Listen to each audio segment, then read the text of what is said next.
Hello everyone, कैसे हो आप सब। एक बार पुनः स्वागत है आप सभी का हमारे अपने YouTube channel Shiv coaching classes पर। आज की इस वीडियो में हम देखेंगे class 12th biology NCERT chapter 6 के दोस्तों जितने भी इंपॉर्टेंट वस्तुनिष्ठ क्वेश्चन आंसर हैं वो हम आप लोगों को आज की इस वीडियो में बताने वाले हैं। तो चलिए सीधे वीडियो को स्टार्ट करते हैं। देखिए, पहला क्वेश्चन है, आदि पदार्थ का नाम लिखिए जिससे 15 बिलियन वर्ष पूर्व ब्रह्मांड की उत्पत्ति हुई। मतलब उस आदि पदार्थ का नाम लिखिए जिसमें से 15 बिलियन वर्ष पहले ब्रह्मांड की उत्पत्ति हुई थी। तो उस पदार्थ का नाम क्या है? तो देखिए, उस पदार्थ का नाम है इलेम। क्या नाम है? इलेम। तो इलेम नामक पदार्थ से ही जो ब्रह्मांड की उत्पत्ति है ये इसी आदि पदार्थ से हुई है। दूसरा क्वेश्चन है, जैव विकास के क्रम में कोशिकीय तथा अकोशिकीय के बीच की कड़ी का नाम लिखिए। देखिए, जैव विकास के क्रम में कोशिकीय एवं अकोशिकीय के बीच की कड़ी किसे कहते हैं? तो इसे कहते हैं कोएसरवेट्स को। कैसे कहते हैं? कोएसरवेट्स को कहा जाता है। अगला क्वेश्चन है कि एक समान पूर्वज से संरचनात्मक तथा क्रियात्मक रूप से भिन्न लक्षणों वाले जीनों के विकास को क्या कहते हैं? देखिए, एक समान पूर्वज से मतलब एक समान पूर्वज से यदि संरचनात्मक व क्रियात्मक रूप से भिन्न लक्षणों वाले जीव का विकास होता है तो इसे हम क्या कहते हैं?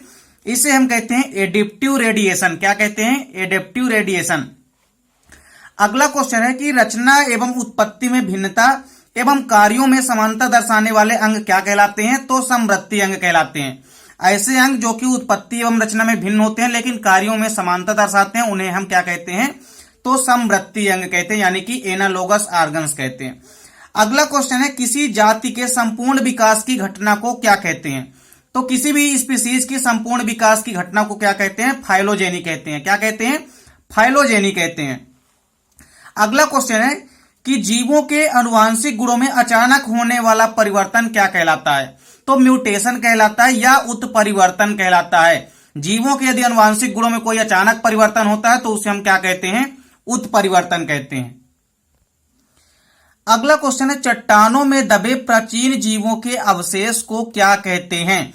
तो देखिए, चट्टानों में दबे हुए प्राचीन जीवों के अवशेष को क्या कहते हैं? जीवाश्म कहते हैं।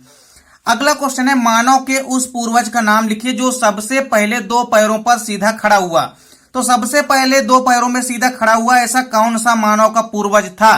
तो इसका राइट आंसर क्या है? रामापिथेकस। क्या है? रामापिथेकस।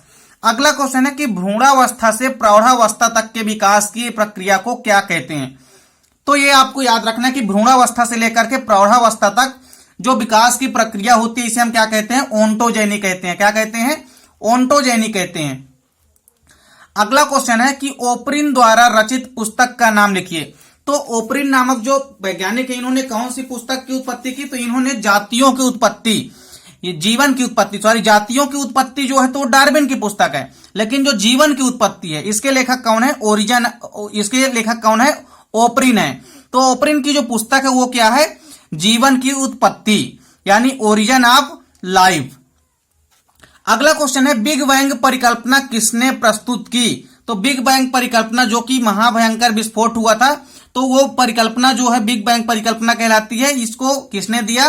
तो ए ली मैत्रे ने दिया था। किसने दिया? ए ली मैत्रे ने। अगला क्वेश्चन है, जीवन की उत्पत्ति के समय किस गैस का अभाव था? तो जीवन की उत्पत्ति के समय जो है ऑक्सीजन गैस का क्या था? अभाव था। तो मुक्त ऑक्सीजन जो है पहले उत्पत्ति नहीं हुई थी। इसके बाद अगला क्वेश्चन है, जैव विकास जो है आधुनिक संश्लेषण नामक पुस्तक किसने लिखी थी? तो जैव विकास आधुनिक संश्लेषण नामक पुस्तक किसने लिखी थी? तो इसके लेखक हैं जूलियन हक्सले। तो जूलियन हक्सले आपको याद रखना है, ये इसके लेखक हैं। अगला क्वेश्चन है, मानव किस गण का सदस्य है? देखिए, मानव का ऑर्डर क्या है, यानी कि मानव किस गण में आता है? तो आपको बताना है मानव किस गण में आता है। मानव जो है प्राइमेट्स गण में आता है। किस गण में आता है? तो आपको याद रखना है कि प्राइमेट्स गण में आता है। अगला क्वेश्चन है, विकासी विचारों का जनक किसे कहा जाता है? तो विकासी विचारों का जनक किसे कहा जाता है? एम्पीडोकेल्स को कहा जाता है। एम्पीडोकेल्स को कहा जाता है, आपको याद रखना है। अगला क्वेश्चन है, प्राकृतिक वर्ण का सिद्धांत किसने दिया था? तो प्राकृतिक वर्णवाद का सिद्धांत डार्विन ने दिया था। और चार्ल्स डार्विन ने जो तो प्राकृतिक वर्णवाद का सिद्धांत दिया था इसका दूसरा नाम क्या है? डार्विनिज्म, यानी कि डार्विनावाद भी हम इसे कहते हैं।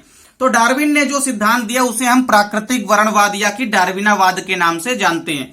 तो पेपर में अक्सर यह क्वेश्चन पूछा जाता है कि प्राकृतिक वर्णवाद का सिद्धांत किसने दिया? तो आपको याद रखना है चार्ल्स डार्विन। अगला क्वेश्चन है उपार्जित लक्षणों की वंशागति का सिद्धांत किसने दिया था? तो इसका राइट आंसर क्या है? लैमार्क। लैमार्क ने ही सबसे पहले उपार्जित लक्षणों की वंशागति का सिद्धांत दिया था। अगला क्वेश्चन है प्रथम जीव पृथ्वी पर कहां उत्पन्न हुआ? तो आपको याद रखना है कि जल में ही प्रथम जीव की उत्पत्ति हुई थी। अगला क्वेश्चन है उत्परिवर्तन का सिद्धांत किसने दिया था? तो ह्यूगो डिवरीज ने दिया था। ये आपको याद रखना है, काफी इंपॉर्टेंट क्वेश्चन है, अक्सर पूछा जाता है कि उत्परिवर्तनवाद का सिद्धांत किसने दिया? तो आपको याद रखना है ह्यूगो डिवरीज ने दिया था। अगला क्वेश्चन है सजीव व निर्जीव के बीच की कड़ी कहा जाता है? आपको याद रखना है वायरस यानी कि विषाणु को ही सजीव व निर्जीव के बीच की कड़ी कहा जाता है, यानी connecting link between living and non living. आपको याद रखना है लिविंग और नॉन लिविंग के बीच की जो कनेक्टिंग लिंक होती है वो वायरस यानी कि विषाणु होती है। अगला क्वेश्चन है ओरिजिन ऑफ स्पीसीज नामक पुस्तक के लेखक कौन है? तो हमने आपको पहले ही बता दिया है कि ओरिजिन ऑफ स्पीसीज के लेखक कौन है? Charles Darwin. और ओरिजिन ऑफ लाइफ यानी जीवन की उत्पत्ति किसकी पुस्तक है? तो आपने इसके पहले देख लिया है। ये आपका यहां पे देखना है कि ओरिजिन ऑफ स्पीसीज यहां पे दिया गया है, तो ओरिजिन ऑफ स्पीसीज जो है किसकी पुस्तक है? चार्ल्स डार्विन की। और ओरिजिन ऑफ लाइफ किसकी है? तो ओपरिन की। अगला क्वेश्चन है कि किस वैज्ञानिक ने लैमार्कवाद को अस्वीकृत किया? तो आपको याद रखना है बीजमैन। बीजमैन नामक जो साइंटिस्ट थे इन्होंने लैमार्कवाद को अस्वीकृत किया, मतलब स्वीकार नहीं किया। अगला क्वेश्चन है जीवाश्मिकी का जनक किसे कहा जाता है? तो इसका राइट आंसर है Leonardo da Vinci. Leonardo da Vinci को ही क्या कहा जाता है? जीवाश्मिकी का जनक कहा जाता है। अगला क्वेश्चन है कि डार्विन के जहाज का नाम क्या था? तो डार्विन के जहाज का नाम क्या था? बीगल था। इसी जहाज पर उन्होंने 5 साल तक भ्रमण किया था। अगला क्वेश्चन है सबसे पहला प्रागैतिहासिक मानव था?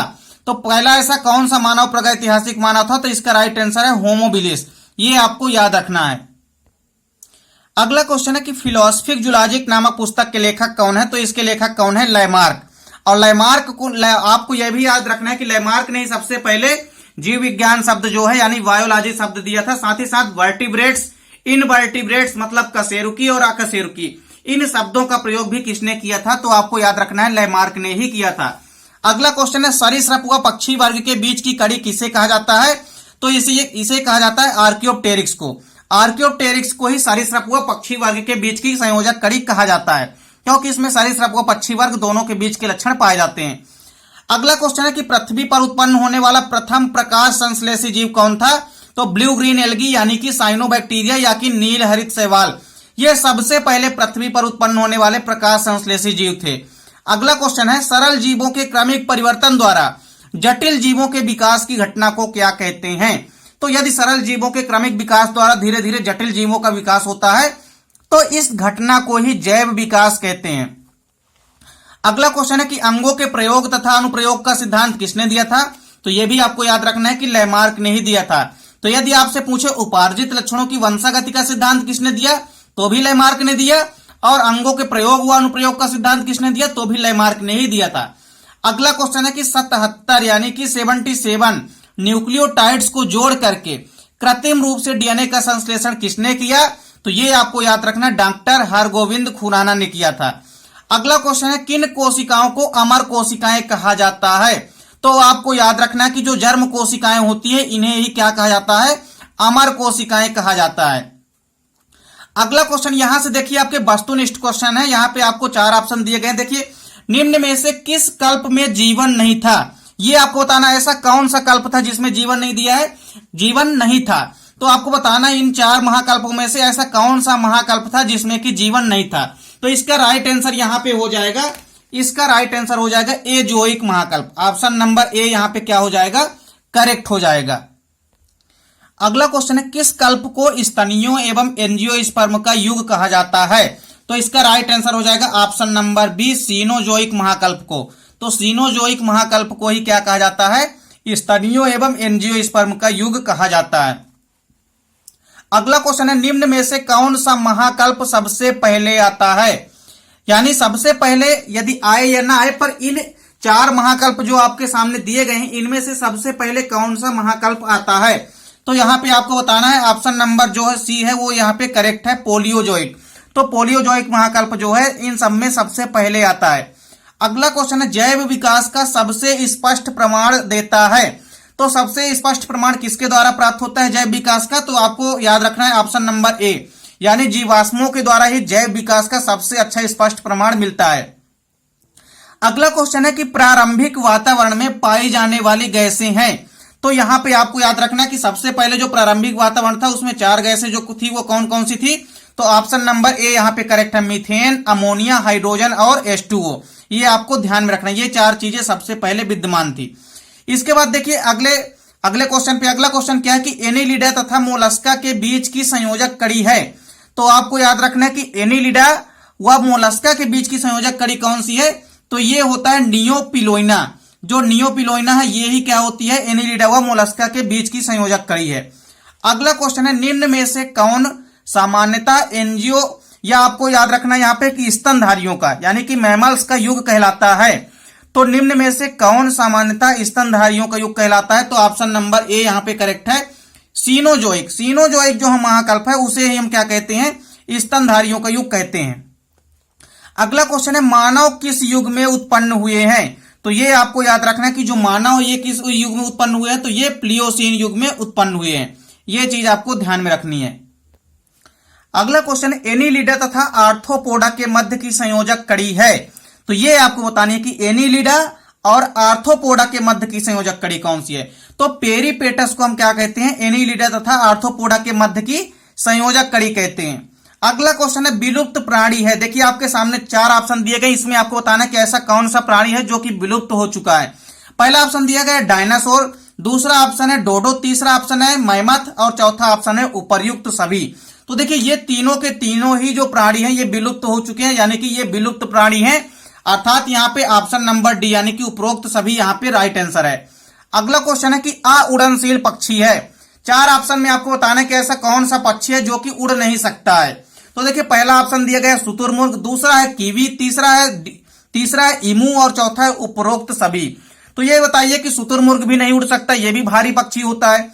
कीवी पक्षी जो कि न्यूजीलैंड का राष्ट्रीय पक्षी है, न्यूजीलैंड में पाया जाता है, ये भी नहीं उड़ पाता है। ईमू भी नहीं उड़ पाता। तो यहाँ पे ऑप्शन नंबर जो डी है उपरोक्त सभी, ये यहाँ पे राइट आंसर हो जाएगा। अगला क्वेश्चन है कि कीटों, पक्षियों एवं चमगादड़ के पंख किसके उदाहरण हैं। तो ये आपको याद रखना है कि समवृत्तिता के उदाहरण है। ये किसके एग्जाम्पल हैं, तीनों के तीनों समवृत्तिता के एग्जाम्पल हैं। आखिरी क्वेश्चन है कि जीवन की उत्पत्ति किस कल्प में हुई है।